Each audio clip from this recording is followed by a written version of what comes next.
Today's guest has a story that blends a love for animals and art into something truly special.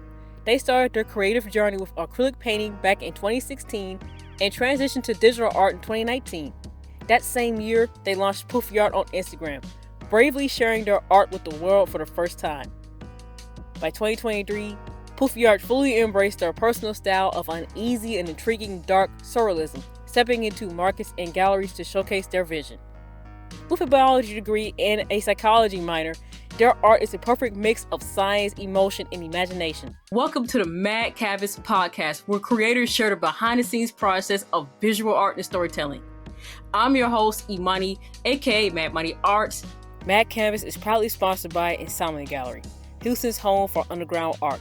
They host free pop-up events and free gallery shows every month, creating real opportunities for local artists. Support the scene, follow Insomnia Gallery, and check out their next event. So, without further ado, let's get ready to explore the creative process of Poofiart. Watch this.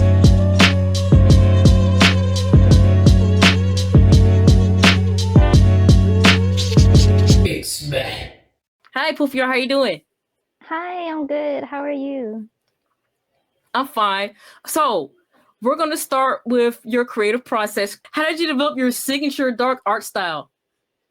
So over time, I kind of just enjoyed using a lot of light colors and dark colors, and they contrasted really pretty, like something really bright versus really dark, and it just makes it all pop, and I just want to do that more and more often. And it just became like the colors I would only use, something very, very loud. Cool. I get it. Like, to make the artwork pop, that's why you only like use like a background, just to kind of add emphasis to your work. Exactly, and it focuses on that subject without any distraction around it. That makes sense. I like that. I really like your artwork because of that too. Like, I just focus on it, and because the background is dark, it does make it creepy. So, next question is, what drew you to explore uneasy and intriguing dark surrealism? So what I like about dark art is like the twisted perceptions on it and a lot of like dramatic expressions. So something so simple can be easily turned around into something eye-catching, something that has a lot more meaning to it. Like it's hard to separate creativity and realism when you have both of them in like the same frame together. And it's wondrous. Yeah, that makes sense. Like, kind of like when you draw like your like, oh, it was a light fish, wasn't it? What's that little light fish called with the thing on the Yeah, the anglerfish. The anglerfish. So Yeah. like, you made that look really creepy, but it's a real animal. So it's a real fish. It's in the real setting of the dark depths of the ocean, but it's there. It's fear and beauty together in the same existence. That's cool. I like that, fear and beauty. I like that. So when it comes to your background with science and your love for animals, how did that come together for your art? So it was just a passion that kind of merged with another passion, one for science, one for art. And what I like to think about it is that like life is complex, whether it's like biological structures, or like behavior structures or patterns.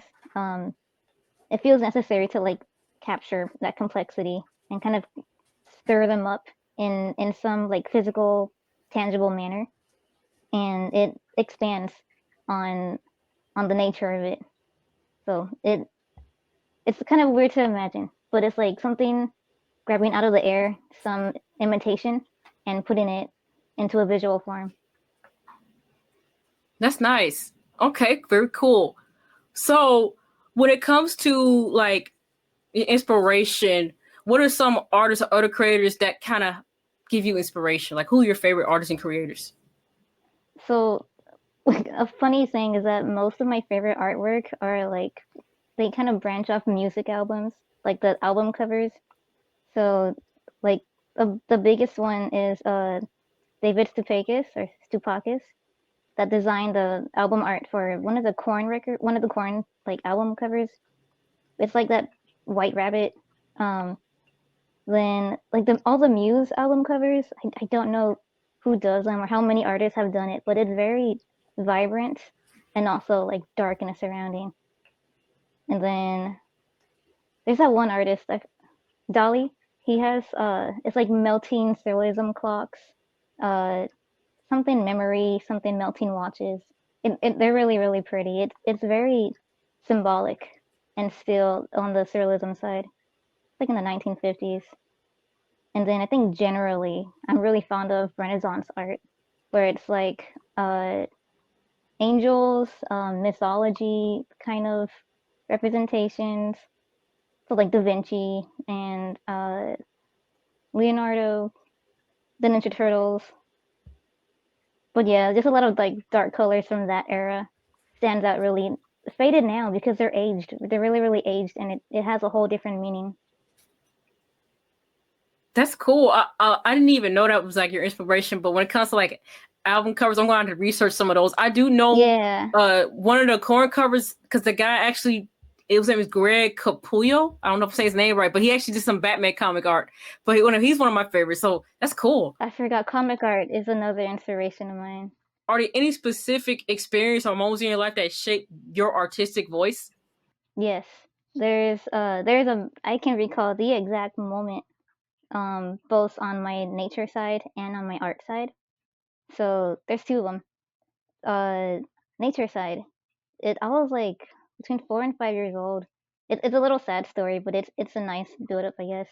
Um, I was in the car with my family, and they were having some weird argument. I must have been crying or something, because my brother, he turns to me. We're both in the back seat, and he goes, "You see those birds outside? How many are there?" And so I'm counting all the birds I can find, and I realize now that that must have been like nature being my distraction from all the weird, like horrible stuff that's going on outside, and it became like a form of peace for me, that like nature is out there ready to comfort me. And so that is why I love nature so much. Like no matter where you look, there's a piece of nature around. And then as far as art goes, I took some art classes in high school. And then there was this one time we had like a surprise professor curator, and he judged everybody's artwork, critiques, and whatnot. And then on mine, he was like, "This is the only one that has dramatic colors." Uh, Only because I didn't know how to make colors right. I would make them all muddy by accident. And he's like, "This has dramatic colors, and this is this." I'm like, "Oh, maybe I should keep doing that." And so I just kept doing that. I kept using uh, whatever made me stand out a little more different, and that became to evolve into Poofiart now. Just I still do a lot of muddy colors, and then something really bright to kind of perception, give a different perception to that. Cool. Thanks for sharing your stories. Okay, so I really like the story of two of them. First of all, but the talk about the teacher real quick. That's why I don't care for art teachers. They don't know what Yeah, you're talking about. But that's why art is subjective, man. I don't care about critics or anything because everybody's got their own opinion. You said that you didn't even know what you were doing, but he loved it. So exactly. It you works know, with uh, me. I don't. He had his own thing, but I had my own thing. yeah, that's crazy. And then just the thing about nature being all around is just nature. It can really calm you down. That's why, I myself love nature too. But it's really cool that you have that, like that story, and that's why you connect with. That's how you connect with animals in your art. It's really cool. So now let's dive into some tips and tricks. So you got the idea, but now how do you bring it to life? So when it comes to art, I know that you like to do mostly digital. You switch to digital art. So what digital software do you use? I use Infinite Painter. It's an app on the phone, but it's available on the App Store and Google, whatever the Google Store is called. Uh, and it's free. I started off doing digital art on that, and I got so comfortable with it, I just kept using it. And I have a little stylus that came with my phone, and so I kept drawing on that, and it makes it so much easier to just draw on the go and have all the layers I need, all the colors I need. It's really easy to use.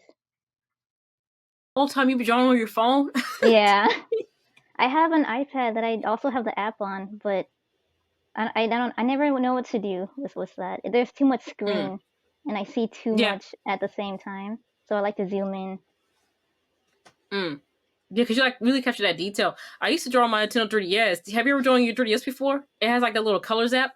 I had what's interesting, I have a 3DS case, but it had a DSi in it. And I had like that little sketch game. You get to like make animations out of it. I would just draw It on was that. like Flipnote. Maybe. Was like it. Yeah, the DS had a lot of sketching games, but I know one was Flipnote. I don't know if that was for 3DS or DS, but that's cool. Like I personally thought you drew like a drawing tablet.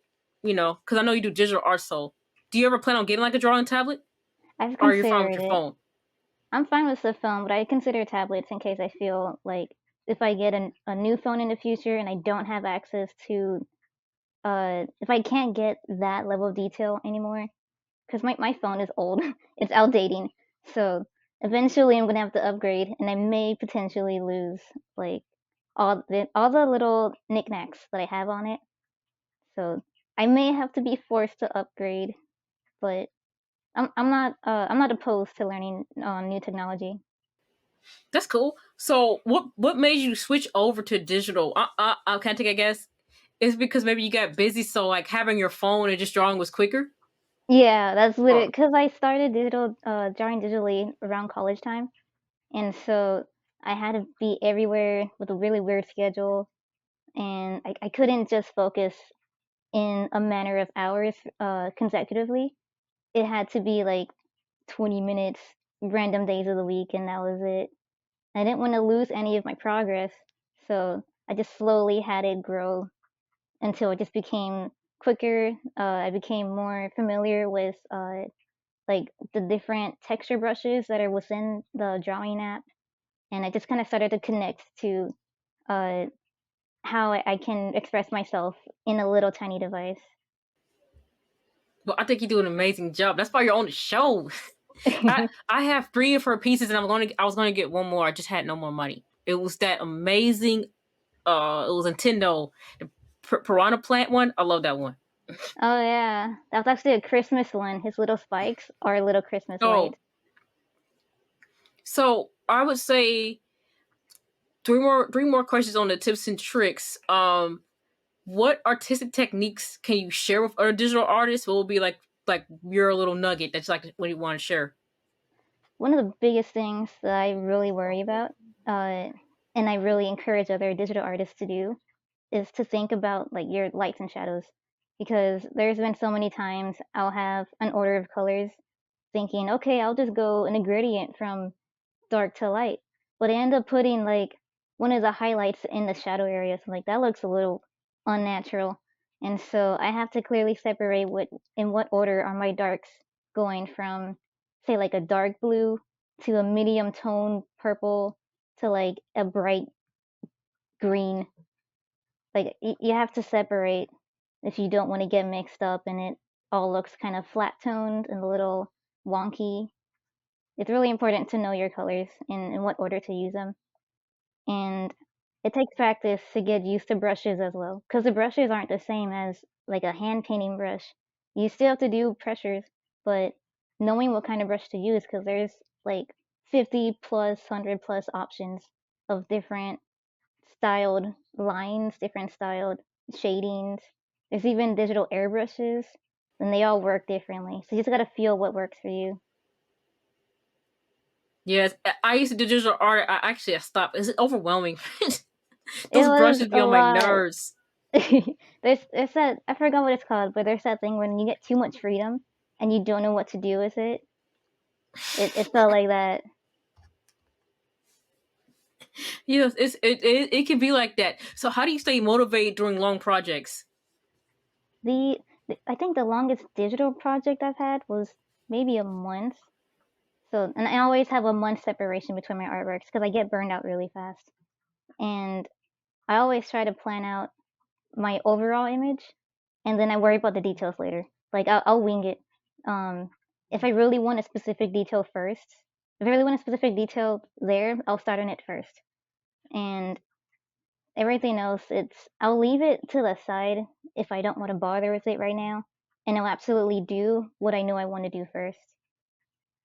And if I don't like something, I can easily change it because it's digital. You can just erase real quick. If it's like traditional painting, I get. Just because you're a digital artist does not mean you have to you can't make mistakes. Like you just said about the lights and shadows and it looking kind of muggy. So now we're gonna switch to the art market section. And I have to say, when I first saw your art, I was really impressed by how you already had your style. It was all like niched together. So like from a consumer standpoint, I could buy multiple pieces and have like a whole collection, and that's why I really think that you're very good at having your own style and doing markets. So, I want to know, what are your tips to, like, how do you find your art shows? How do you go about doing that? Yeah, so I like to throw in a little quick facts. When I met you, that was the first art show, the art market I ever attended. But that year, I did my first art show slash gallery because I just Googled it. I was like, local gallery art shows near me, and I found it was the Pancakes and Booze art show. They travel across the country, and I just signed up. That was my first. I didn't know anything about like how to make prints. I didn't know how to make stickers. Uh, but I had my artwork with me, so I felt a little underprepared, but I went anyway, and I ended up making good connections. And then over time, I just started seeing more advertisements, whether it's from artists I had followed via social media, or I just started looking for more websites, and I found art calls, um, a lot of little mini events that I could see myself attending, and without any fear, I would just be like, okay, I got to do this because I want to get that exposure. I want to get in that field. Because the more I debate about it, the more I'm going to think about not doing it. So if I just completely throw myself in there, knowing what I have, then I can only hope that it will be okay. And more than half the time, it usually is okay. What challenges do you face with selling your artwork, and challenges overall doing art markets? The I will say the biggest challenge, um, personally, is having emotional attachments to my artwork. Because once I make that one painting, because I still do traditional art, I do paintings whenever I have the time for it. Um, Once I make that, I don't want to sell it. I'm very, very like, this is my baby.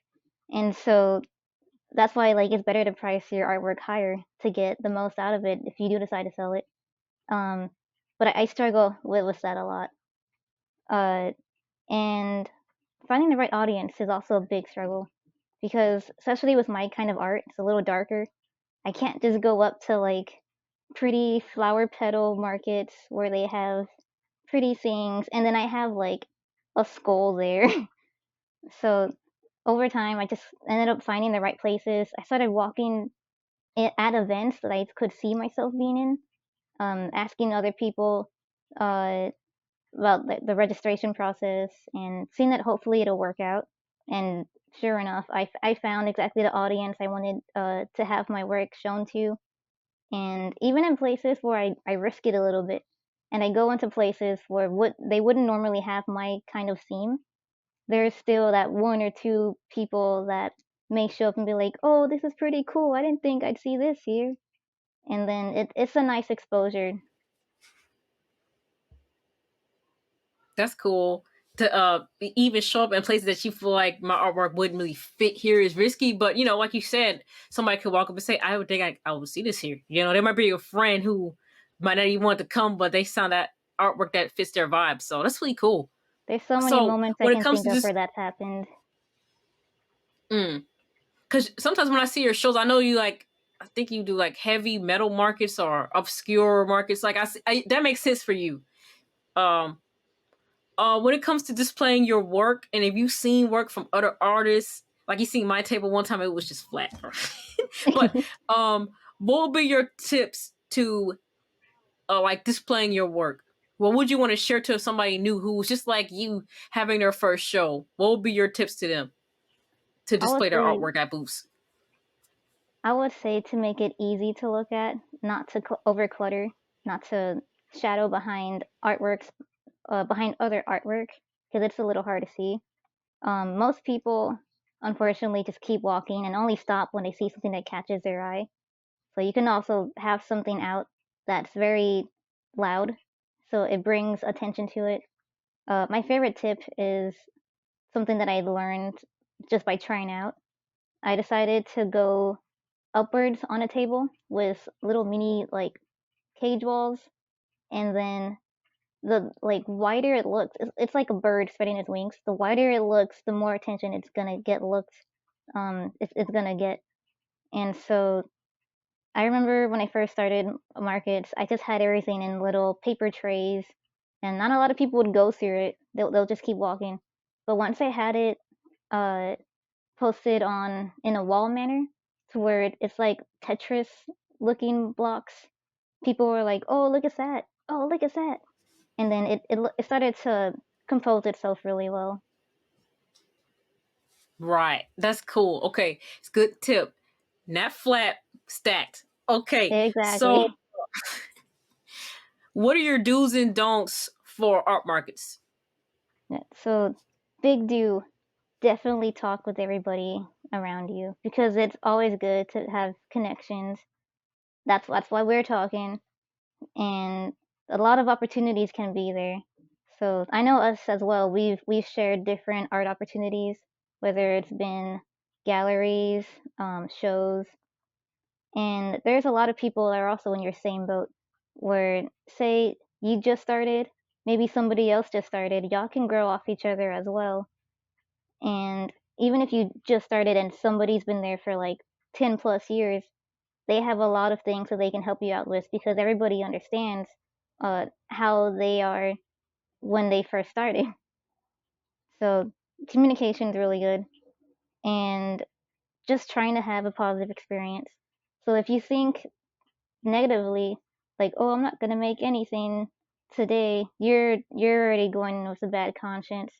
You're most of the time too, that's visible. If you don't look like you're excited about being there, you're just gonna be repelling a little bit more. Your energy repels. But if you have a positive energy, people are gonna be more willing to just feed off of that and hopefully get the attention that you want. That's true. That energy is real. I've came to shows where I didn't want to be there, and you just at the end of the day, you're just there to have a good time. Even if you don't make a sale, you could network with other artists, or you could just that could be your vacation. You know. Yeah, I've had moments So where I've caught myself folding my arms, just sitting back, and I look uninterested. And then whenever I stand up or present a little closer, a lot of more people start looking. I'm like, no that's way right. is this physical response giving this big of an impact. It does. I told my brother I'm gonna stand up, and next thing you know, instead of sitting back like this, I stand up. People like they'll see me, and I guess they don't want to walk past me because I'm standing up. But Yeah. yeah, you need gotta have energy and be happy. So now talking about being happy, let's talk about being mad. This is the signature question. What makes you mad in your industry? Well, your industry being art, it could be anything. Poofiart, what makes you mad? What makes me mad is that there are some vendors out there, some other artists that see each other as competitors, and that they have to grow off each other like, oh, I did this, what about you? And they try to like demean another artist, and that's just very mean. Like everybody's there for the same reason. Everybody likes to express themselves, and there's no reason to feel like you're more talented than somebody, because that's not a thing. Everybody's an artist when they create something, and if they share it, that takes a lot, and everybody's there to share it. So there's no reason to be a little booger about it. Don't be a booger. Okay. So I want everybody who listen to Poofiarts, her inspiration, her tips, her tricks. I want y'all to support her. So where can we find you on Instagram? So my Instagram is at Poofiart, Poofiart, and that's where I have all my digital art at. And I have even more whenever you attend my markets. I have a whole lot more. And I also have a smaller business with with my brothers. We do dog treats, cat treats, rabbit treats, etc., called Armageddon Treats. And that Instagram is armageddon.treats. And I also have a very close partner that does crochet. It's very cute. It's very durable. And we started with Poofiart together. So please check her out. Her Instagram is knitted.penguins. You can also find all their Instagrams on my website as well. And speaking of her website, she has t-shirts, pillows, caps, and all kind of stuff. So if you just don't want to hang up your art because you got no wall space, you can have her art on other things too. If you enjoyed this episode, show us some love wherever you're listening to. Be sure to rate, review, like, and subscribe if you're on YouTube, Apple Podcasts, or Spotify. It really helps the show out. You can follow the highlight reels on TikTok or Instagram at MadCanvasTV. If you have any questions, be sure to email me at madcanvasinfo@gmail.com. And if you made it this far, thanks for listening. Stay happy, stay blessed, don't be a booger, and stay mad. It's bad.